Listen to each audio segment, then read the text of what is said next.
नमस्कार NPS academy YouTube channel में आप लोगों का स्वागत है। तो आज दोस्तों हम लोग 27 अक्टूबर से रिलेटेड जो भी करंट अफेयर है तो हम लोग देखेंगे। तो क्वेश्चन नंबर दोस्तों फर्स्ट की ओर ध्यान देते हैं। क्वेश्चन नंबर फर्स्ट है, हाल फिलहाल में 16वीं ईस्ट एशिया समिट का आयोजन किया गया जिसकी स्थापना कब हुई थी? तो इसका राइट आंसर दोस्तों हो जाएगा सन 2005 हो जाएगा। अगले प्रश्न की ओर दोस्तों ध्यान देते हैं। ये क्वेश्चन नंबर 2 जो है कई बार आपके एग्जाम में पूछे गए हैं। आसियान में कितने देश शामिल हैं?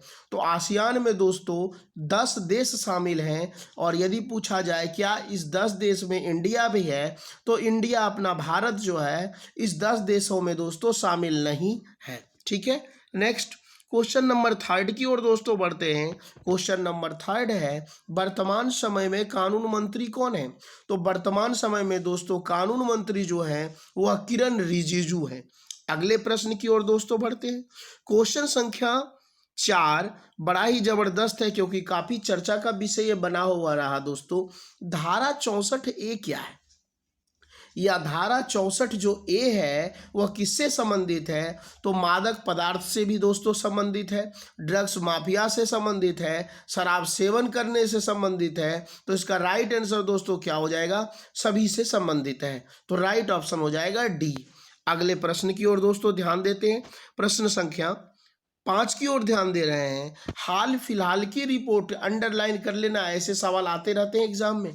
हाल फिलहाल की रिपोर्ट में क्लाइमेट टैंक निवेश में भारत की स्थिति कितने स्थान पर रही?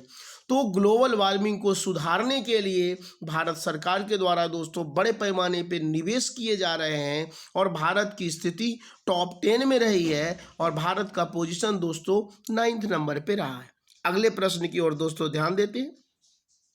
क्वेश्चन नंबर 6, जलवायु परिवर्तन से निपटने के लिए इस साल कहां पर सम्मेलन आयोजित किया जाएगा? तो दोस्तों ग्लासगो में सम्मेलन आयोजित किया जाएगा। ग्लासगो कहाँ है भाई? तो स्विट्जरलैंड में है और इसे दोस्तों COP26 सम्मेलन भी कहते हैं। तो यह भी पूछा जा सकता है COP26 सम्मेलन कहाँ आयोजित किया गया? तो स्विट्जरलैंड में। स्विट्जरलैंड के कहाँ पे? तो ग्लासगो में। अगले प्रश्न की ओर दोस्तों ध्यान देते हैं। अगला प्रश्न मैं आपको पहले ही बता दिया हूँ, कुछ ऐसे प्रश्न होंगे लगेंगे पुराने क्वेश्चन हैं लेकिन चर्चा का विषय होता है इसलिए मैं आपको दे देता हूँ। ठीक है, तो यहाँ है मशरूम एक प्रकार का क्या है?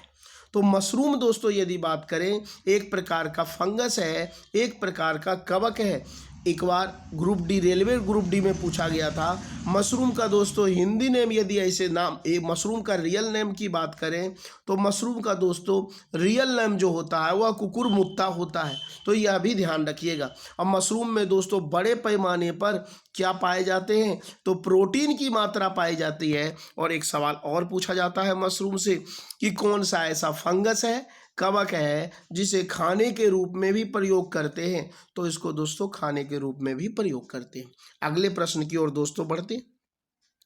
क्वेश्चन संख्या 8 है, किस देश के द्वारा अक्टूबर माह को, अंडरलाइन कर लेना भाई जबरदस्त सवाल है, किस देश के द्वारा अक्टूबर माह को हिंदू विरासत माह घोषित किया गया?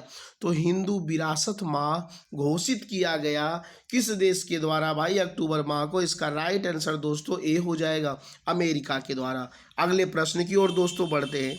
अगला प्रश्न आपके सामने आ रहा है। अगले प्रश्न है दोस्तों जतिंद्र दास। देखिए एग्जाम में कभी कभी क्या होता है जतिन दे देगा या जतिंद्र दे देगा।